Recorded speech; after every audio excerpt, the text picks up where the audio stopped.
Bonjour à toutes et à tous. Comme vous avez dû le suivre, un premier cas d'infection au coronavirus a été confirmé au Maroc lundi soir par les autorités. L'état de santé de la victime est jugé stable, selon le ministre de la Santé, Khalid Taleb. Rappelons qu'il s'agit d'un Marocain provenant de foyers italiens. Comment le citoyen marocain doit-il se comporter face à cette maladie? Quelles sont les mesures ou habitudes à adopter au quotidien? Quelles sont les personnes à risque? Et surtout, peut-on booster son immunité face à cette maladie?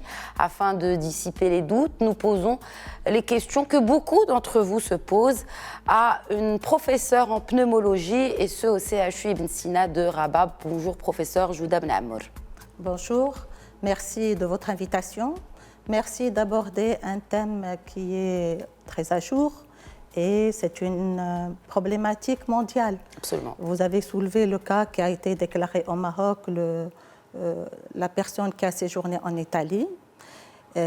Justement, et à l'Italie, mais initialement c'était la Chine. Et on voit dans chaque continent, il y a pratiquement quelques pays qui sont touchés. Alors, ce virus, ce n'est pas un nouveau virus. C'est un virus qui est déjà connu, on l'a déjà vu, plusieurs virus. Il fait partie d'un panel des virus qui sont saisonniers, particulièrement c'est comme le virus de la grippe. Est-ce qu'il est plus létal que d'autres virus saisonniers, justement, professeur? Il n'est pas plus létal que les autres. C'est un virus qui est caractérisé surtout par... Sa dangerosité, c'est le fait d'être transmis plus rapidement. C'est tout. Je voudrais juste peut-être parler un tout petit peu de ce mode de transmission. C'est un virus qui est transmis par une personne qui est infectée. Cette personne infectée, elle peut être symptomatique quand elle éternue, elle tousse. Donc, elle va émettre des gouttelettes de salive dans lesquelles il y a ce virus. Ce virus... Il a la caractéristique, c'est qu'il peut se fixer sur des solides. Par exemple, sur le bois, sur le verre. Si une personne avec les mains souillées par ce virus touche un objet solide, ça peut rester jusqu'à 5 jours, par exemple. Jusqu'à 5 jours. Sur un métal. Sur un métal, sur un objet solide. Sur un objet solide, sur le bois, sur le verre, sur le papier, c'est moins. Quelle qu'en soit la température? Parce qu'on dit que ce virus, il est d'autant plus virulent que la température est basse. Ça va de soi. Très bien. Donc, du coup, ça va de soi que le mode de transmission, une fois qu'on a compris le mode de transmission, les précautions vont en découler. Ça va de soi.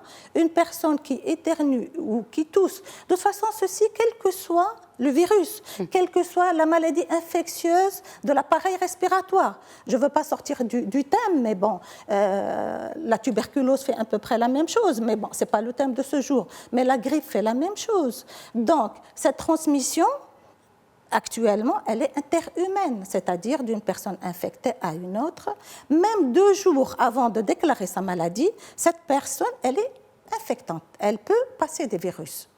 Donc, qui tombera malade le plus, disons, c'est la personne la plus proche de cette personne qui, très proche, vraiment, il faut... Qu'est-ce qu'on appelle par proche? Combien de distance? Moins de 1 mètre. Mais il faut que ce soit confiné et une durée très importante. Très bien. Très importante. Donc, vous voyez, quelqu'un qui circule dans la rue, ce patient, il ne va pas contaminer tous les passants dans le quartier où il faut vraiment que le contact soit très proche, ou bien cette personne ayant touché ses yeux, ses muqueuses, avec des mains souillées par ce virus, c'est comme ça qu'on a le mode de contamination. Alors, quelles sont les personnes à risque? Les personnes à risque, c'est surtout les sujets âgés, les sujets diabétiques. Actuellement, le taux de mortalité, c'est surtout l'extrême supérieur, à savoir 70-80. Dans la grippe classique qu'on a l'habitude de connaître, ce sont les 2 extrêmes, les enfants et les sujets âgés. Mais la particularité de ce virus, c'est surtout les sujets âgés, les sujets aussi qui sont multitarés. Particulièrement les malades qui sont diabétiques, les malades qui sont porteurs d'une infection ou d'une maladie respiratoire chronique, ils sont plus à risque. Alors, quand on parle de ces risques-là, quand on parle de ces personnes à risque, que peut-on faire justement au quotidien Vous avez parlé des moyens de transmission, mais comment le citoyen lambda doit-il réagir? Alors, le citoyen doit se comporter, que ce soit pour cette épidémie, que ce soit pour l'épidémie de la grippe, que ce soit pour n'importe quelle infection respiratoire. Nous avons changé d'attitude et nous devons apprendre et éduquer. Ça veut dire quoi? On ne va pas éternuer devant une personne. Quand on est malade, on éternue dans un papier et ce papier, on ne le jette pas n'importe où. On a dit que le virus reste vivant. Il faut vraiment le mettre dans un circuit où personne d'autre ne pourra le toucher. D'accord?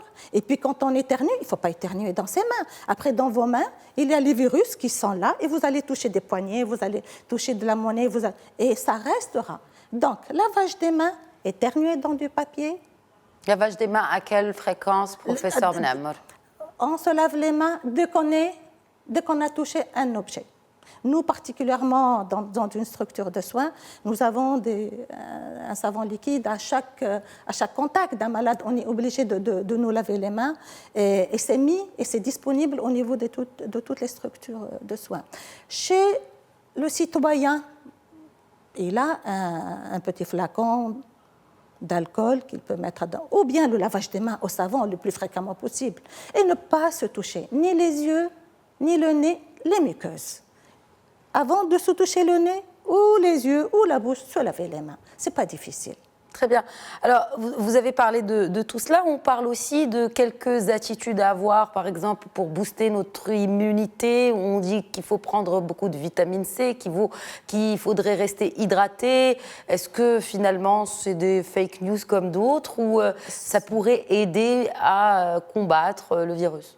Ça ne va pas combattre le virus. Mais un malade qui est diabétique, il faut qu'il consulte, que sa glycémie soit correcte. Un sujet tabagique, il faut qu'il arrête de fumer. Un malade qui a une maladie chronique, il faut qu'il soit soigné. C'est pas du tout, il n'y a pas un médicament, une solution, un aliment. On peut dire ce qu'on veut. Le citron, le gingembre, le miel, on peut dire ce qu'on voudra.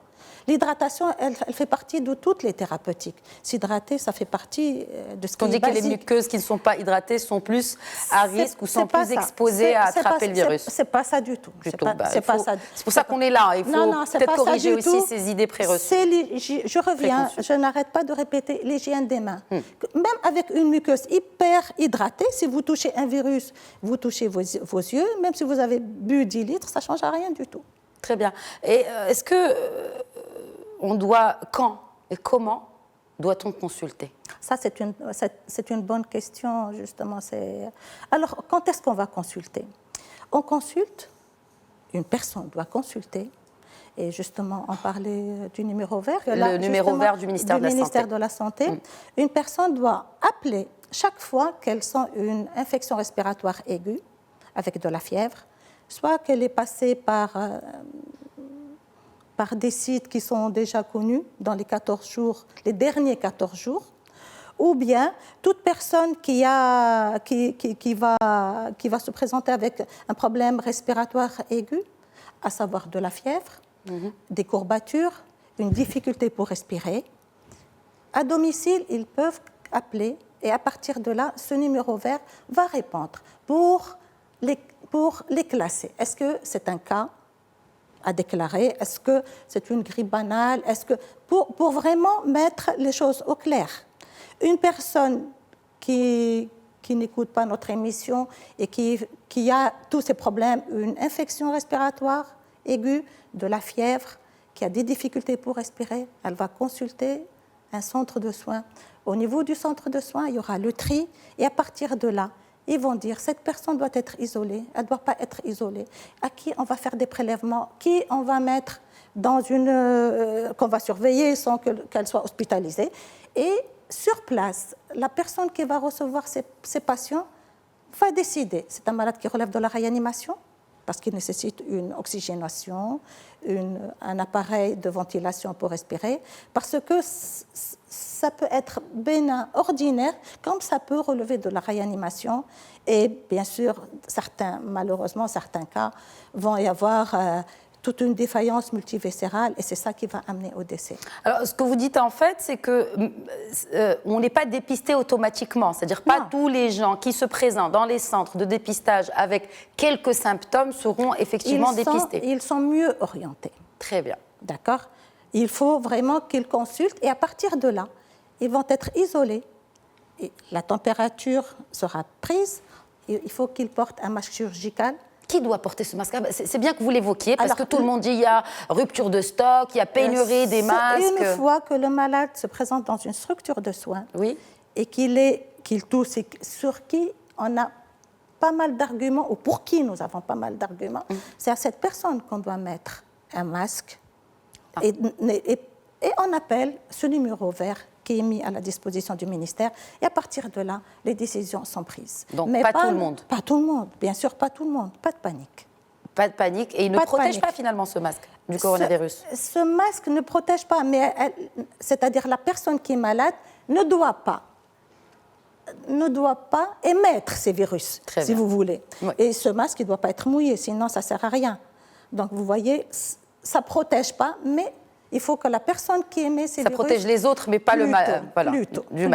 Mais bon, vous savez, bien sûr, quand il y a des cas déclarés, encore heureux, nous n'avons pas encore cette problématique, mais s'il y a des cas qui sont déclarés, particulièrement dans un cas regroupé, sans qu'il y ait un voyage, sans qu'il y ait... Bien sûr, ça va faire... C'est toute une procédure à mettre... En tout cas, on en sait un peu plus grâce à vos réponses et justement pour garder son calme, pour éviter de sombrer dans cette psychose ambiante un peu partout dans le monde par rapport à ce virus Corona-19. Merci beaucoup, professeur Jouda Benhammour. Je rappelle le numéro vert du ministère de la Santé qui va s'afficher, mesdames, messieurs, sur votre écran. N'hésitez pas à les appeler. Ils sont là pour répondre à vos questions et aussi, éventuellement, en cas de doute, dissiper les doutes que vous avez par rapport au coronavirus. Merci encore, professeur. Merci à vous. Je vous remercie.